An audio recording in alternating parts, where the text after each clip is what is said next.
Hello, and welcome to Self Smarter. Today it's just me, and I'm here to welcome you back. This is Megan.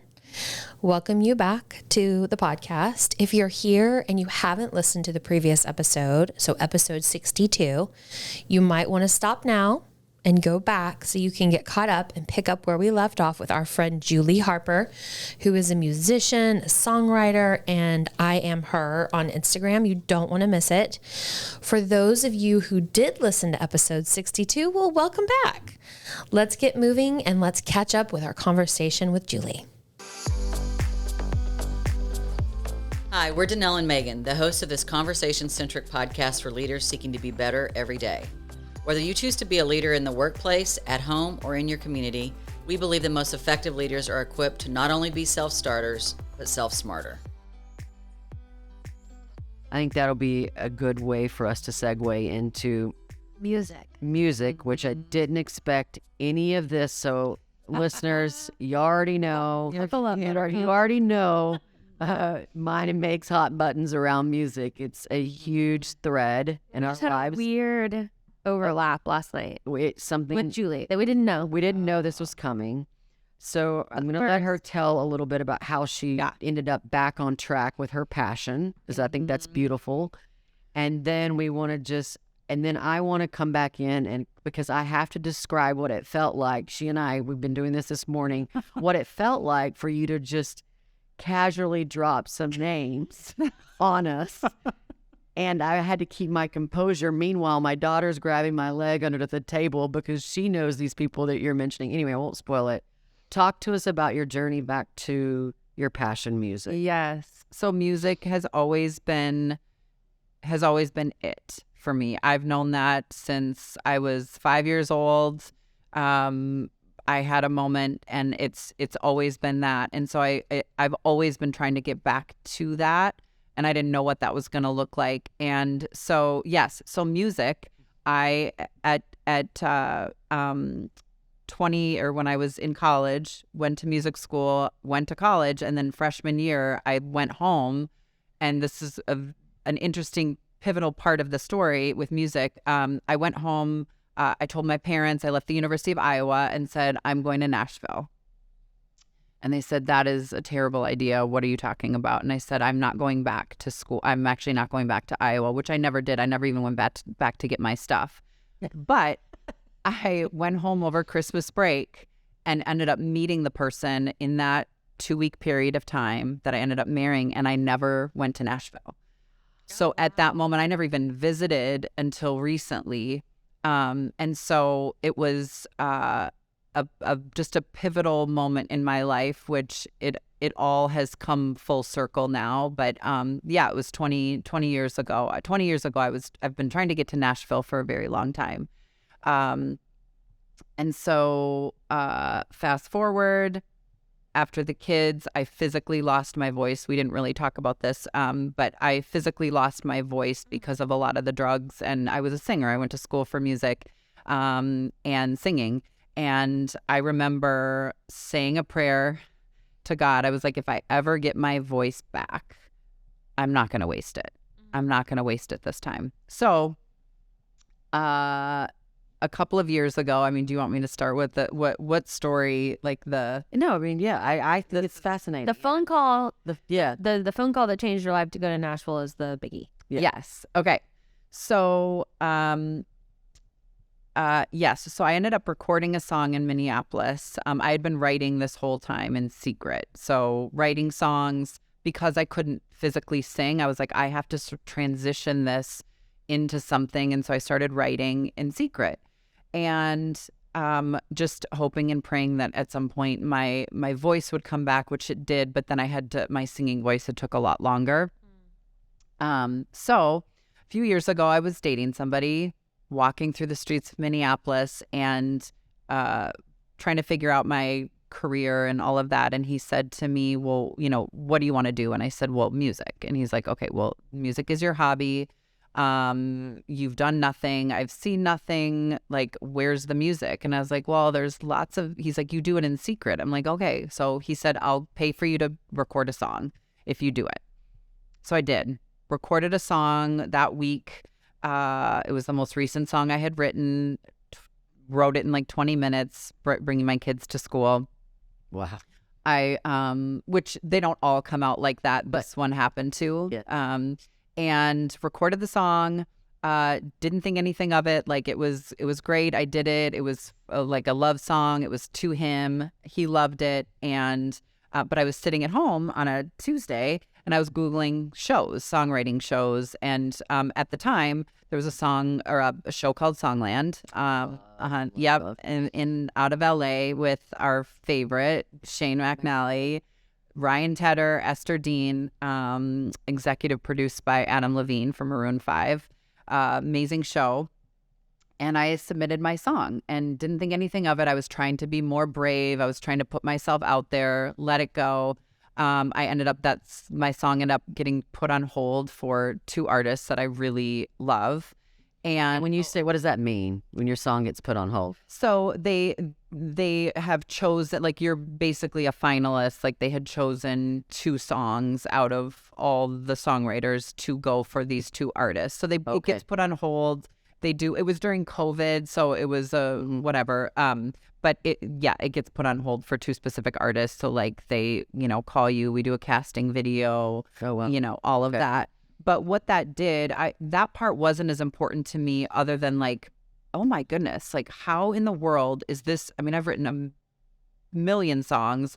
I just did the latest one that I wrote in 20 minutes. How did it make it on a show? Like, I don't even understand. So it gave me the confidence, like maybe I could actually do this.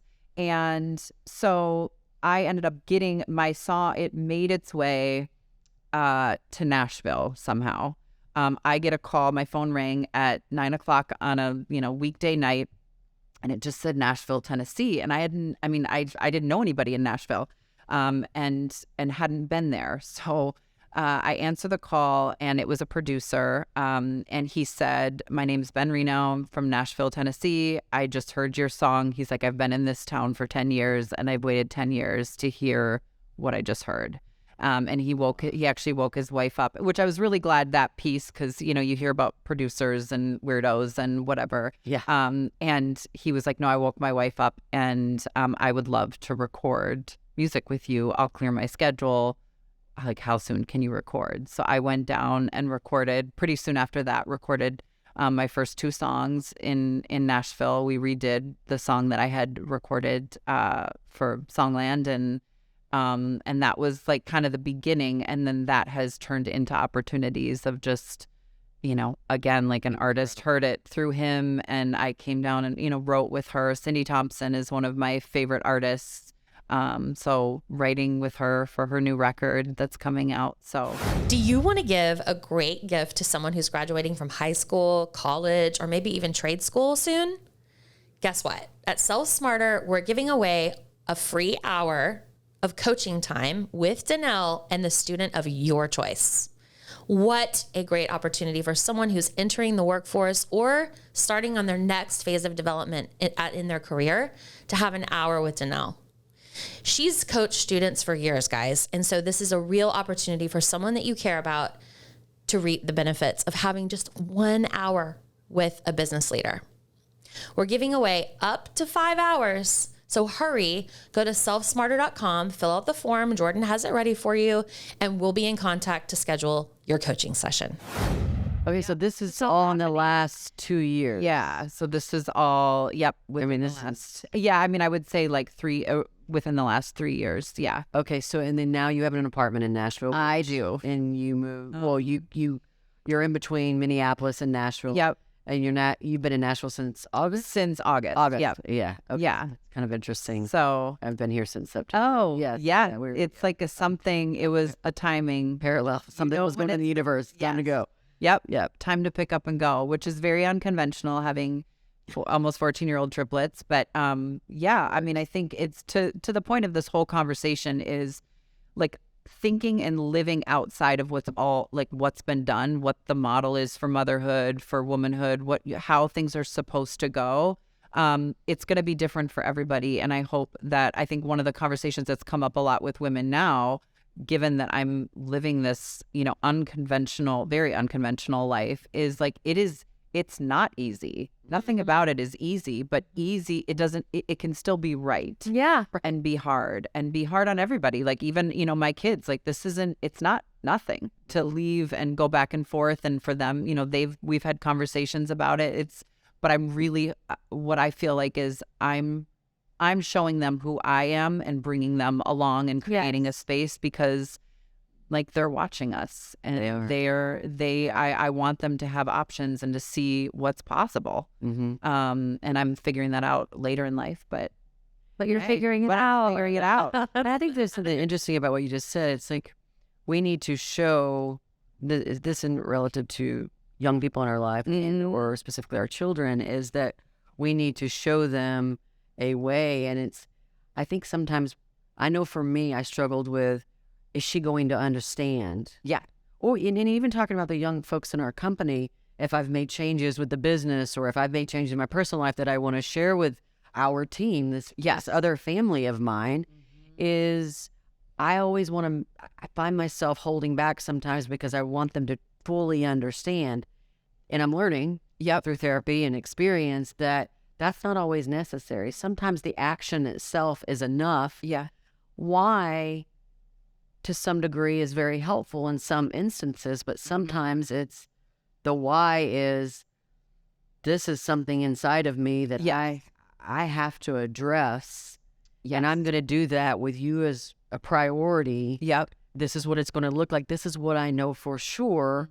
And here are the things we're going to figure out and work through. And we're going to check in on each other, and we're going to be sensitive to the fact that I'm going back and forth and I might miss something. I'm not going to miss another something. And I think that's part of it too, is allowing ourselves to invite the people that we're modeling for along for the ride, not just through the action, but the also open invitation to, I don't have all the answers. I don't know exactly how this will go. Yes. So I think that's important for us in this self-smarter journey to remember. I mean, I have to remind myself a lot. And so you're in Nashville now and you're writing. Casually, listeners, this comes out. So she mentioned Cindy Thompson, and you were just casually speaking with Cindy the other night, and she was writing Casually. Writing with a few folks we have certainly heard of. We know our listeners now have, but the Highwaymen, which are a group made up of, first and foremost, Brandy Carlisle, Queen Carlisle. Meg and I about lost our minds, and Maren Morris, one of my other favorites. And then the Natalie. Natalie. Was it Natalie that you were talking to, or was it Cindy? Well, Cindy was with. So I texted her. I was like, "What are you doing?" And she's like, "Well, I'm with Natalie." And I was like, "Natalie who?" She's like, "Well, Natalie Hemby, because they're good friends." And then I asked her. I was like, "Is Brandy there?" She's like, "Yes, yes, she is." But it's getting closer. Were you like, "Where are you?" Like some could drop something by. Yes.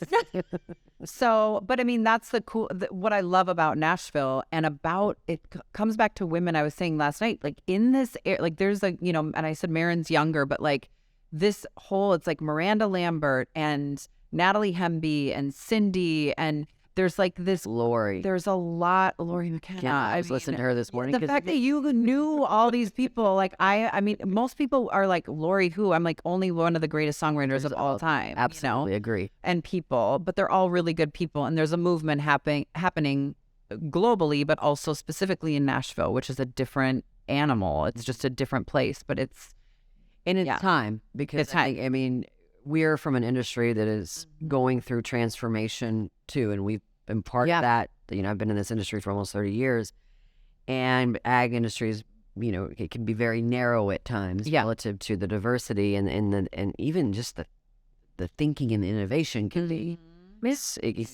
stifling. But we're working through that, and Nashville being such a that was always my dream too. I don't think I told you. No, you did not. But it was my dream. It only lived until it was 11, but that's a whole nother story. But I've stayed very close to music, and obviously, and the stage in my home, and now daughters, pursuing a career on Broadway. So Nashville, though, being a student of it and just studying it the way that I do is very, it's shedding a lot of old skin, and being a huge fan of Dolly Parton and just all that she's gone through, and realizing that so much of that exists. And I mean, even though I get to do, I don't listen to the radio anymore, but if I do and I listen to country radio, the disparity is still so blatant and so obvious. And to me, the best songwriting that's coming out, and it's not because I'm a woman or because I want to just celebrate women only. It's not the case. If you write a damn good song, I don't care. Totally. It doesn't matter to me what your gender is.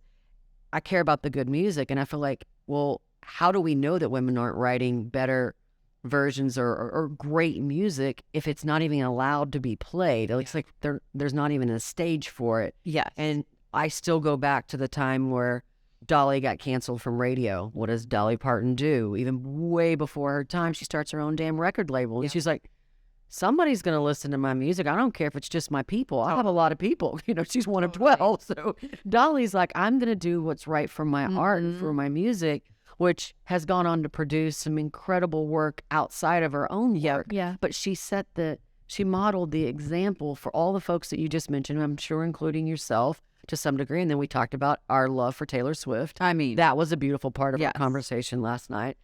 And she's the same way. She completely got canceled. She got canceled on many levels, many different times, but she's still one of our most prolific. Yes. I don't care what you think about her music, her lyrics should be enough to gain the respect. Yes. And so you're saying that in Nashville now, there is this movement towards more diverse voices being heard. So I think of Mickey Gouton. I mean, I cannot listen to her music enough. Yep. So I hope I'm saying her last name correct. I think no, I think so. I feel like I'm going to probably butcher it too. Yeah. Anyway, Mickey, we love you. We love your work. Yeah.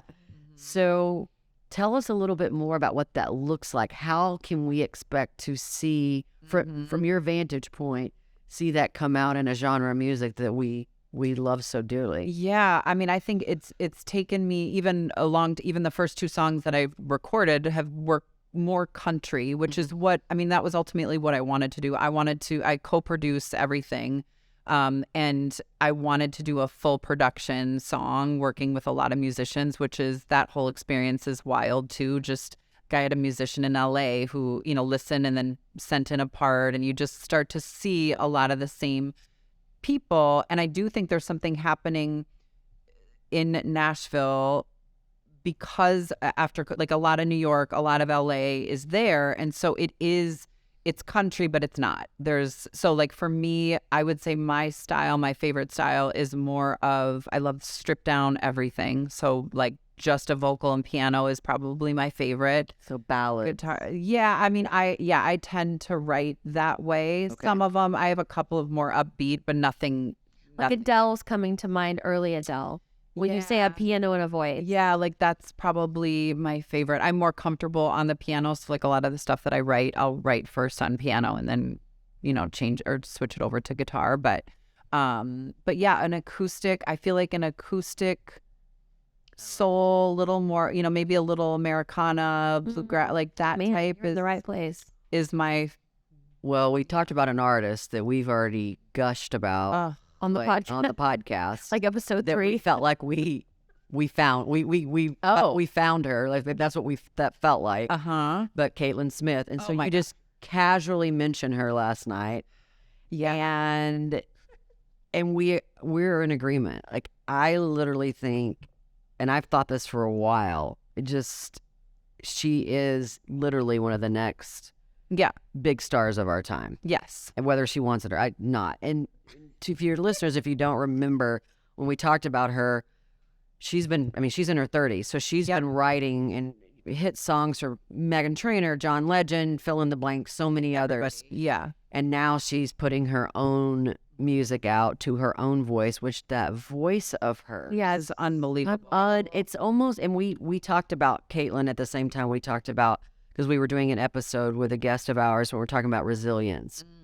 And so we were talking about most listeners knew Chris Stapleton. I knew that some of our listeners might not know who Caitlin Smith is because she hasn't reached the radio acclaim, if you will, yet at the time.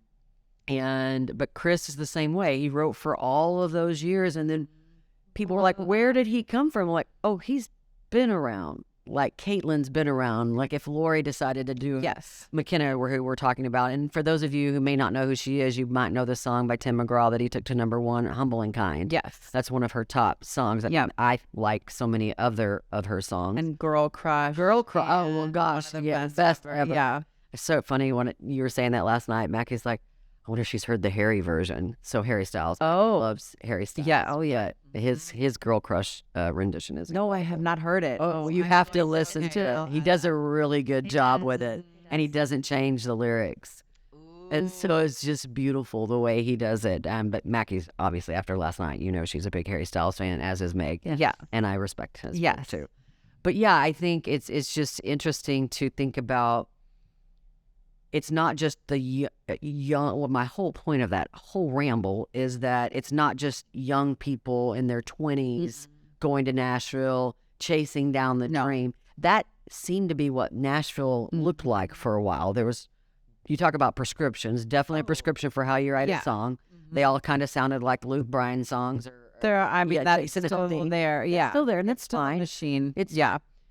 But it's, if you pay attention just a little bit more to the genre, there's so much gold, and it just needs to be mined. But us listeners have to demand more of that type of music. But what does that look like now? Yeah, live music is making a comeback. So I'd love your opinion on that, because I think that's going to help us and the artists, because as artists you get paid more, to do live music versus what the streaming services and the record companies take. Yeah, hopefully they're all they're working on figuring that out. The world is evolving. Like all of the music, the way people get paid is totally different than it used to be. But to touch on Caitlin Smith, I think she brings so much of this full circle, because she embodies to me something that you can listen to and you can read about, but you feel when you're in her presence. And I met her a couple of weeks ago at the release of her record, which was a big deal for me because I have been following her work for a long time. But when she gets up and sings in person, it's like a spiritual experience, because everything she's saying, there's nobody more authentic. What she's saying, what she's singing, what she's lived through, who she is, who she wants to be, everything comes out, and you believe her like that. You believe who she is. You believe what she's saying. You believe that she went through it. And that is the thing that I think for any career in leadership and all of it, it's like people can feel the difference. They can't always explain it. They can't always articulate it, but they can feel when someone's being real and when they're not, when they're sharing some half-ass version of their story or like the real thing. And she represents that for me as an artist. And there are very few that do that. Especially in Nashville, am I correct? That's a city of smoke and mirrors. Yeah, I mean, I would say my experience of Nashville has not been that, but I'm also coming into it from a different space. I'm coming in, I mean, I went to Nashville at 41 years old. I'm not 20 years old. So I came with knowing who I am and what I want to say. I didn't come trying to earn a spot. Like, I was like, no. Beautiful. Right? Like, I didn't come as the performance piece. It's not about that for me anymore. It would have been if I had come in my 20s. It would have been like, how can I make myself fit whatever they want? That's right. And now I'm like, this is what I've got, and there's room for it somewhere. Absolutely. So that makes me really excited for us listeners of music, and how, I mean, I would say I'm pretty dependent on song. That's where I find a lot of healing. Yeah. It's where I deal with a lot of emotion. Sometimes I'm not. And our good friend Katie, and she was coaching me, and she'd pull up that damn emotional wheel, and I'm like, what? No, I have 3 of those. I don't have all of those, as Brene points out, the 87 that she had to narrow us down with. But for someone who can sometimes struggle with that, music has always been this sacred place that I can go, and it's certainly what I use to connect. I mean, I woke up this morning and sent you a song. Like, because now that's that's where we're headed. So in this relationship, and that makes me happy to know that, especially when you're sitting around the table with two people who are raising artists. It makes me feel, and I know a lot of our listeners care about art and in particularly music, to know that we have room for different voices and different perspectives, and we can look forward to that being more part of what we can expect from artists going forward, and they don't have to look a certain way or come from a certain pedigree, if you will. And that's I mean, I think across the board with music, like that's what's coming. You know, I look at a Chris Stapleton. I mean, not only is he insanely talented, but there's a soulfulness, like it comes from another realm. Whatever he's doing is like, and he's authentic. He shows up as himself. And people can feel it and they can relate to it. They see themselves in him.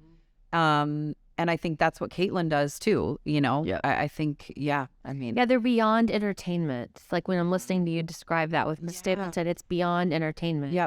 It's a religious experience. Yeah, it really is. If I want to think about religion in the most beautiful way that I know it, it's like this deep connection. It's amazing. And I'm uplifted, and even, I mean, or I'm just thirsty for some whiskey, because when he sings about it, and I don't really like it. I know. There's whiskey. It's like I see myself with the glass in hand. It's so that's funny, compelling and real. Just, it doesn't feel like I'm being sold something. No. And I would say that that's what's beautiful. So thank you for that fake music moment. Before we move into, which I think is not glorious, let's move into our real music moment. But before we do that, I just want to interject. You have a book here that you haven't touched yet, but I know you want to dig into it because you've been talking about it all day. So what? Okay, thanks. I forgot. Yeah, I forget. If we don't have a script, this is what happens. So you, in one of your posts or one of your stories, I can't even remember, you were gushing about this book. By Rick Rubin. Called The Creative Act, A Way of Being. And I was just starting, immediately. Like, she could have told me to order maybe a Volkswagen Jetta, and I might have. That's a car. No, only German cars. Anyway, that's a little bit extreme, but I'm like, okay, I want to know where she's gaining this, you know, and I knew it came from experience, but so I bought this book. It was surprisingly a little bit more expensive than normal books, but I was like, ooh, that's even better. You know. And she says expensive, she means like $40. Yeah. But I would have paid, after reading it, I would have paid anything. I'm halfway through it because I treat it like a fine wine. And the chapters are so short. But anyway, it is a work of art. It's a work of art. What's the name of the book? Oh, I thought I said it. Okay. The Creative Act, A Way of Being. And the author, like I said, is Rick Rubin, who I'd never heard of. Bought the book. Like, even, I think I've gone through 2 highlighters and I'm on page 115 of it, almost a 300-page book. But what resonates also with me in your story, and I was reading this to Megan this morning, is this whole page that I have highlighted on patience. And it's something that is probably the most difficult part, or has been, of my journey, is learning how to be still with what can feel messy, what can feel like that you just can't wait. And I love what he says here. He says, patience is developed much like awareness through an acceptance of what is. Impatience is an argument with reality. The desire for something to be different from what we are experiencing in the here and now, a wish for time to speed up, tomorrow to come sooner, to relive yesterday, or to close your eyes and then open them and find yourself in another place. Timing is something that we have no control over. So, Rick, before we transition to as Megan says, the real music moment, talk to us about patience and this, as you open up this new chapter and what you're trying to explore, and there must be considerable amounts necessary. Yeah, I mean, that word, I don't think I've thought about that word in that way, even after, and I've read the book, listened to the book.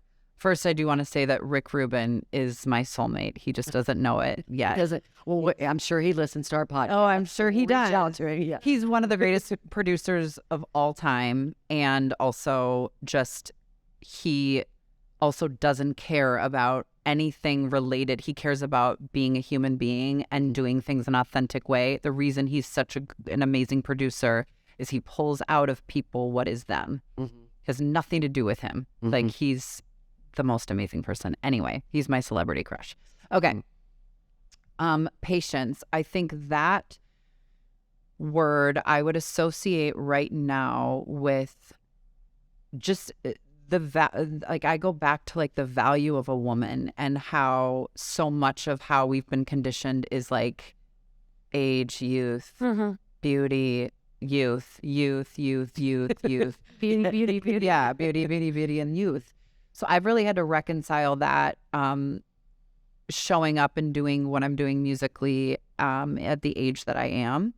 And I feel like I have mostly reconciled it because I have focused so much on what I want to say and what I feel like I've earned this space to, and earned this space, meaning like the space I take up, me going there, doing what I want to do.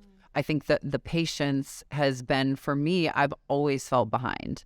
Like, I've always felt like when am I, how is everyone else doing this and figuring out life? Why is it so difficult for me? And so I feel, I think there's two ways I could look at this right now and go, well, you're 42. You should have actually figured it out when you were 20 and gone then when everybody else does. And I think the idea of patience, how I have reconciled that is to understand that my life, what I'm really here for, like you just read, I don't have control over the timing. Like, my unfolding is my unfolding. There is no shortcut to it. So whatever, just the idea of patience with yourself, of like, there's no shortcut. So anybody that's showing you a shortcut is full of shit. There's nothing sustainable about it. It has to come this way. That's right. Period. Right. So it's like, to you, when you think about patience, what does it mean for both of you? What comes to mind when that word comes up? Patience, I think I have some. Okay. I don't know that I have an overwhelming amount, but I feel like that's a blessing in my life that I was born with, to be patient. Okay. And I don't know why, but I think I had to be patient for a lot of things. Okay. Like, I didn't have a choice, so maybe it's conditioning, but patience I'm cool with. Yeah, and I don't even think I knew what it was. I've always been characterized as impatient. So now I'm having to really learn what it is. And I do think patience changes as seasons of our lives change.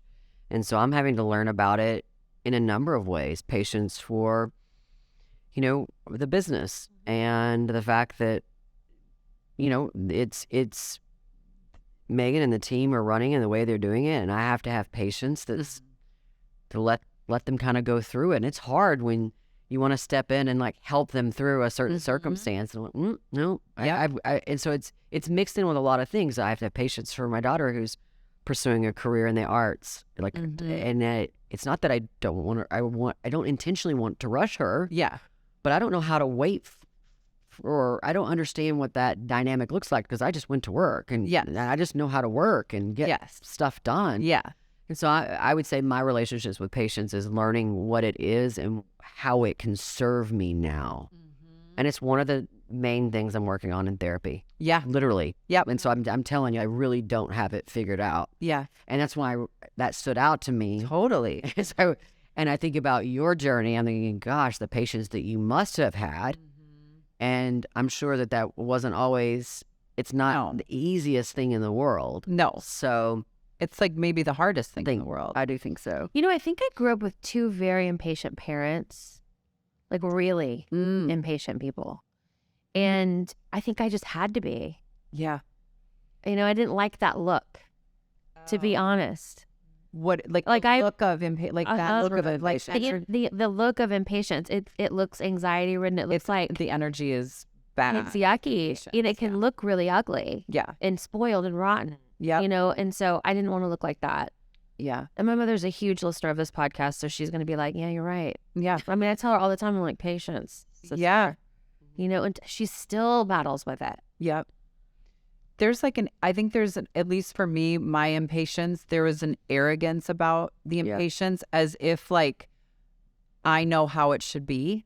Like somehow like I'm like, oh, if I could just take this over for this person. I can fix it. Yeah. Yeah. It's like, girl, you don't know what you're doing. You don't know what's right. Yes. Like I have had that moment with myself, but also on the flip side of that is for myself, I have that, I feel like that relationship with what I call God is like, I don't know what's right. I can't see the orchestration behind everything, like to get to these moments and to really like grow into them. Like, I don't know.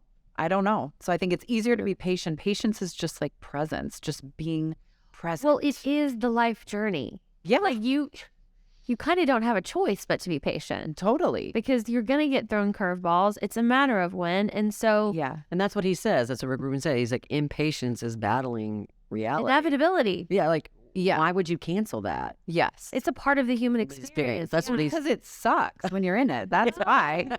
Or do you just say, like this is what I've had to train myself to do, probably from a young age because of things, but just this is it. And you say, is this now or is this forever? I do. And I learned to cope with it. And it is just that is the antidote to patience or impatience. Yes. Now or is this forever? Yes. Like, what's happening? Yeah. You're frustrated. Whatever. Like you want this now. Okay. Well, is this a problem that's going to last beyond next week? And if it is, then we probably should do something about it. But if it's not, okay, dude. Totally. Figure out. Well, and I think about that's the saying of, like life's either happening to you or for you. Yeah. And that is I hear it all the time. And I now and then it hits me hard because I'm like, oh, if you look at it as if everything is happening for you, that there is a reason, there is something good coming out of this, like it makes it so much easier. I wholeheartedly believe, and Danelle knows this about me, I believe that all of it is connected. Yes. The universe, the stars, God, everything is meant to be. Yes. And if we just could follow the cues, follow the signs, follow the instinct, follow the voice, so the voices, whatever it is, The heart, the faith. the faith. follow that. Yes. Because you will never lose. No. Ever. No. If you will just be patient and go with that. There's Yep. free will. Yep. And coaches of mine say that. They listen. Yes, fate is fate and it's going to happen, but there is free will. You just have to use your gut for that. That's where gut comes into play. Yes. And that voice. Yep. And so, that if we could just all remember that in times of impatience. That's good. That's good. And boy, you doubled up that fist. I did. Woof. Yeah, you just went. If there was a pulpit up here, Bam, banging. I'm banging. Preaching. All right, let's go. All right, let's move into our real music moment at last. At last. Okay. I want to ask you some questions. Okay. These are just easy breezy. Oh, I'm sure. Come with me. No, this is so easy.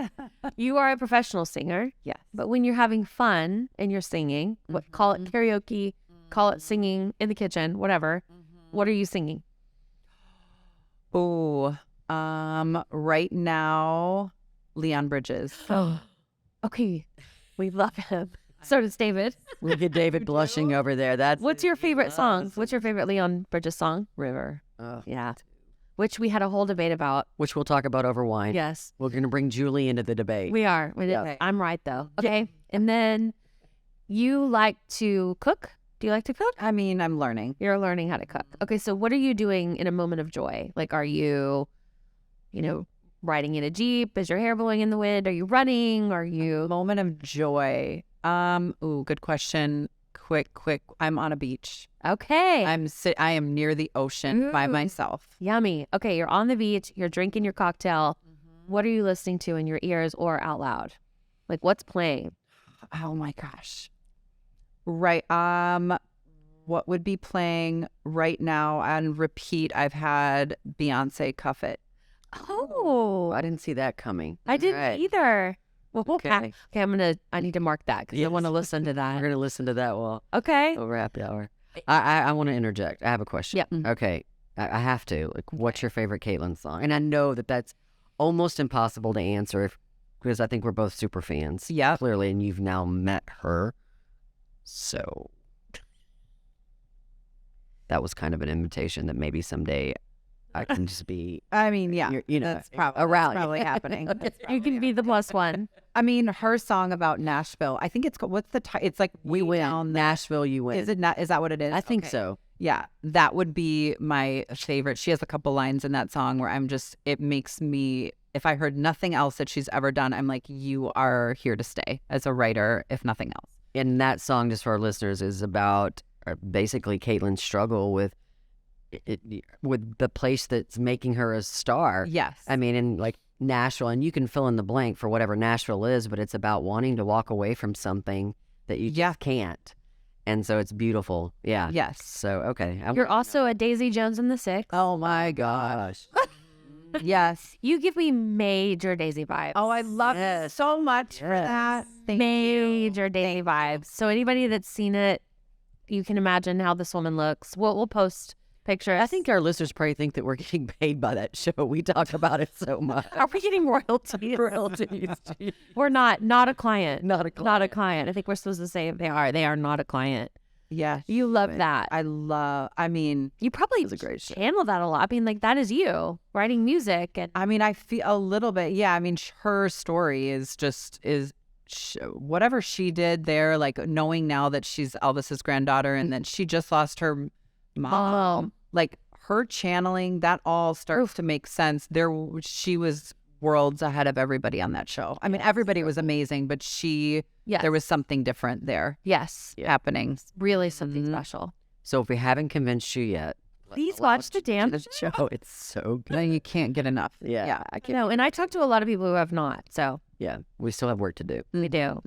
Thank you, Julie, for being here. Julie, thank you so much. Just like incredible time last night. I know. And enriching time.